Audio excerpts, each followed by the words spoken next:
بسم اللہ الرحمن الرحیم۔ السلام علیکم ورحمۃ اللہ وبرکاتہ۔ رب اشرح لی صدری ویسر لی امری واحلل عقدۃ من لسانی یفقہوا قولی۔ ڈیئر اسٹوڈنٹ، کیا حال چال ہیں آپ کے؟ امید کرتا ہوں کہ آپ سب خیریت سے ہوں گے۔ آج ہم اپنی کتاب ایجوکیشن کا پہلا لیکچر سٹارٹ کرتے ہیں۔ پہلے چیپٹر سے سٹارٹ کر رہے ہیں، برِ صغیر میں مسلمانوں کی نظام تعلیم۔ تو اللہ تبارک و تعالیٰ نے انسانوں کے لیے تعلیم کا آغاز حضرت آدم علیہ السلام کی پیدائش سے ہی کر دیا تھا۔ حضرت آدم علیہ السلام کو اللہ تعالیٰ نے 2 قسم کے علم عطا کیے تھے۔ پہلا علم اشیاء کے استعمال کا، سائنسی علوم۔ اشیاء مین مختلف چیزیں، اس دنیا کے اندر جو بھی چیزیں ہیں ہمارے پاس، ان چیزوں کو کس طرح سے سائنسٹیفک طریقے سے استعمال کرنا ہے، اور مختلف اشیاء کے نام سکھا دیے۔ دوسرا علم ہدایت سکھایا، جو کہ روحانی علم تھا۔ اس کے اندر ہم نے اپنے خالق اللہ تعالیٰ کو پہچان کر اس کے احکامات پر عمل کر کے اس دنیا اور آخرت میں کامیابی حاصل کرنی تھی۔ اور حضرت آدم علیہ السلام کو فضیلت عطا فرمائی فرشتوں سے علم کی بنیاد پر۔ آہستہ آہستہ حضرت آدم علیہ السلام کی پیدائش کے بعد، دنیا میں آنے کے بعد آبادی بڑھتی گئی، خاندان بنتے گئے، قبیلے بنتے گئے، اور علم جو تھا وہ والدین سے آگے ان کی اولاد تک سینہ بہ سینہ ٹرانسفر ہوتا چلا گیا۔ تہذیبی اور ثقافتی روایات جو تھی وہ آگے سے آگے نسل در نسل چلتی چلی گئی۔ سینہ در سینہ سے مراد یہ ہے کہ اس وقت کوئی تحریری مواد نہیں ہوتا تھا۔ والدین زبانی طور پر اپنی اولاد کو جو بھی تہذیبی اور ثقافتی روایات ہیں، زندگی گزارنے کے طریقے ہیں، وہ آگے منتقل کرتے چلے گئے۔ اور اسی طرح سے جب بھی اس دنیا کے اندر بگاڑ پیدا ہوتا تو پھر اللہ تعالیٰ اپنے انبیاء کرام کو بھیج دیتا، جو کہ اللہ تعالیٰ کے دیے ہوئے علم سے انسانوں کی رہنمائی کرتے، ان کو اس دنیا اور آخرت میں کامیاب زندگی گزارنے کے طریقے بتاتے۔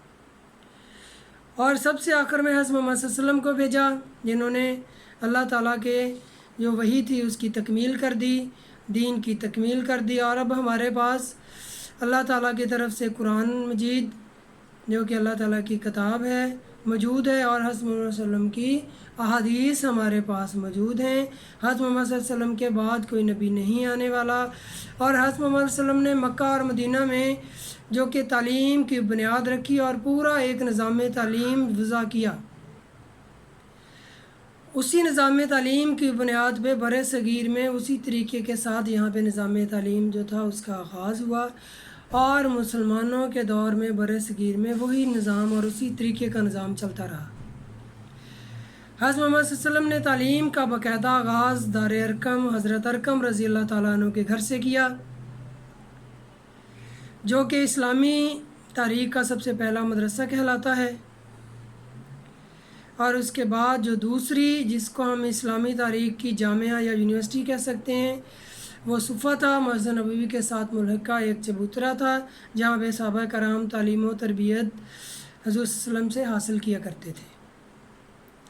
اور اس میں تقریباً ایک وقت میں 70 کے قریب صحابہ کرام جو تھے رہائش پذیر تھے اور علم حاصل کیا کرتے تھے، اور پھر اپنے علاقوں میں واپس جا کے وہاں پہ تعلیم کو اور دین کی تعلیم کو جو پھیلایا کرتے تھے۔ اس طرح سے ہم کہہ سکتے ہیں کہ اسلام نے جو مکتب اور مدرسے کا نظام پیش کیا وہ دار ارقم اور اصحاب صفہ سے سٹارٹ ہو گیا۔ اسلام میں جو سب سے پہلی وحی نازل ہوئی ہے، اس میں اللہ تعالیٰ نے مسلمانوں کو علم حاصل کرنے کا اور پڑھنے کا حکم دیا ہے۔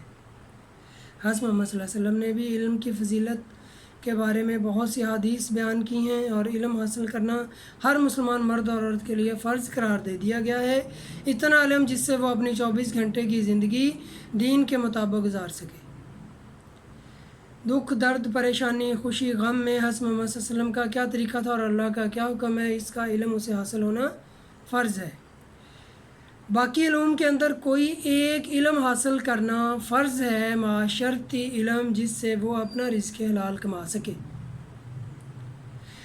تو ڈیئر اسٹوڈنٹ، اگر ہم دیکھیں یہاں پر مکتب اور مدرسے کا جو نظام تعلیم برِ صغیر میں مسلمانوں نے شروع کیا تھا، اس کے اندر پہلے حضرت محمد صلی اللہ علیہ وسلم نے 23 سال کی زندگی میں اس قدر انقلاب تعلیم کا آیا کہ تقریباً جو عرب تھا اس کے اندر تقریباً نصف آبادی اس کی خواندہ ہو گئی، اور عہد نبوی کے دور میں صوبائی گورنروں کے فرائض میں یہ بات شامل کر دی گئی تھی کہ وہ جو ان کے متحد آبادی آ رہی ہے اس آبادی کے اندر تعلیم کی سہولیات کو پورا کریں۔ ہر محلے میں، گاؤں میں، بستی میں، آبادی میں فوراً سے مسجد تعمیر کی جاتی۔ سب سے فرسٹ پرائیورٹی یہ ہوتی کہ مسجد تعمیر کی، اور مسجد تعمیر کرنے کا مطلب ہے کہ ایک مدرسہ اور یونیورسٹی تعمیر کر دی گئی۔ ہر مسجد کو مکتب اور مدرسے کا درجہ دے دیا جاتا تھا فوراً سے، تعمیر کے فوراً بعد، اور اس مکتب اور مدرسے یا اس مسجد کے اندر ابتدائی تعلیم سے لے کے اعلیٰ تعلیم دی جاتی تھی۔ ابتدائی تعلیم میں بچوں کو بنیادی لکھنا پڑھنا سکھایا جاتا تھا، حروف تہجی سکھائی جاتی تھی، اس کے بعد ان کو حروف تہجی کی پہچان کرائی جاتی تھی، اور بیسک عقائد جو ہے وہ پڑھائے جاتے تھے۔ اسی طرح سے اعلیٰ تعلیم کے مضامین میں تفسیر تھی، حدیث کا علم تھا، فقہ کا علم تھا، لغت کا علم تھا، حیت کا علم تھا، ریاضی کا علم تھا، منطق کا علم تھا، اور طب کا علم بھی پڑھایا جاتا تھا۔ تو یہی نظام برصغیر میں 712 عیسوی میں محمد بن قاسم کی فتوحات سے مکتب اور مدرسے کا نظام سٹارٹ ہو گیا۔ یہ جو بھی میں لیکچر آپ کو دے رہا ہوں یہ آپ کے پہلے چیپٹر کا پیج نمبر اور 1 اور 2 کو آج ہم کور کر رہے ہیں۔